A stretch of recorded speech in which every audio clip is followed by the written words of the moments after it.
If you've never tried this recipe before, boy oh boy, you are in for a real treat. We're making my sweet condensed milk dumplings. So this dish for me is very nostalgic. It brings together a lot of items that my mum and my nan would use when I was a child. Condensed milk was always used so much, not only in sweet dishes, but my nan would also make mayonnaise, fake mayonnaise with sweetened condensed milk and vinegar and mustard, and it was just really, really good because we didn't or couldn't afford mayonnaise back in those days. The other thing is the golden syrup. This golden syrup is the same brand that my nan used to use when I was a child, and it's funny how that has stayed on through the next generation. Like, I use it, I know my mum uses it as well. It's just a really good brand of golden syrup. I'm not being paid to say that at all. And if you're wondering what golden syrup is, it's a little bit like treacle. It's sweeter and darker than honey is,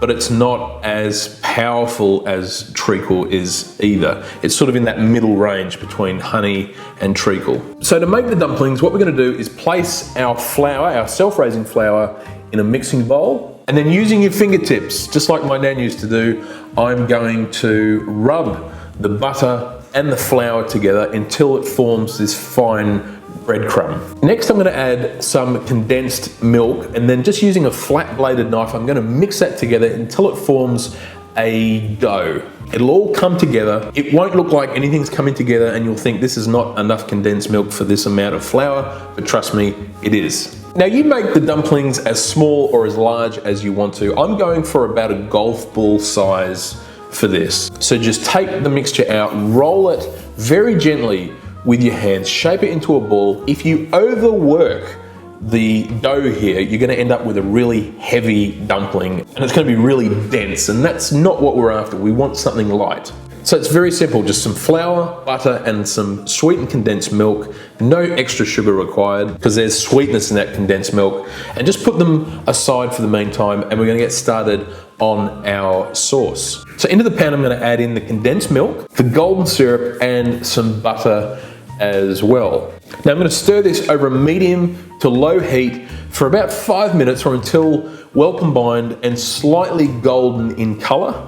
And then I'm going to add in the vanilla. Now I'm using vanilla bean paste. You can use vanilla essence or extract if you want to. You could even use the vanilla bean if you want to. But if you've been watching me for a long time, you know I am a big fan of vanilla bean paste. I love it. I think it's a great middle ground between vanilla extract and the bean because you get great flavor, but you also get those little specks as well, and it's a lot cheaper than buying the bean. So stir in the vanilla and also some water as well.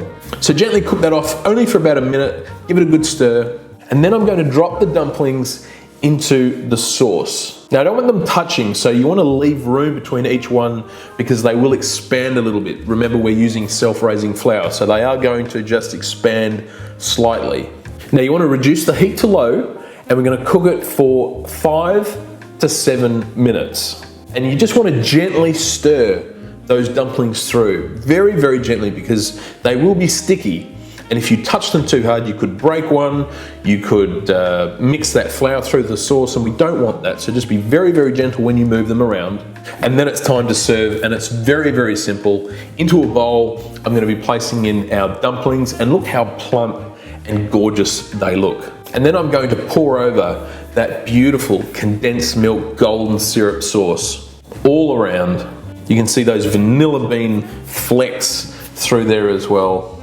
And then I'm gonna drizzle it with some cream around the sides, and you have one amazing dessert that's very retro, but the flavors still hold up after time. You might be thinking, hey, that sounds like it's gonna be super, super sweet. It's a dessert, it is gonna be sweet, but it's not sweet like, oh, this makes me feel sick. Because those dumplings, don't forget, aren't that sweet.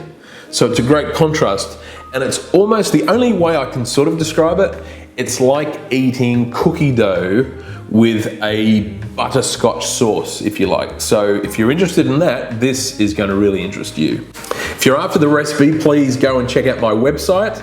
The links are in the description. If you enjoyed this video, please give it a thumbs up and share it around with your friends and family. I'll see you for my next recipe, and I hope you have an amazing day.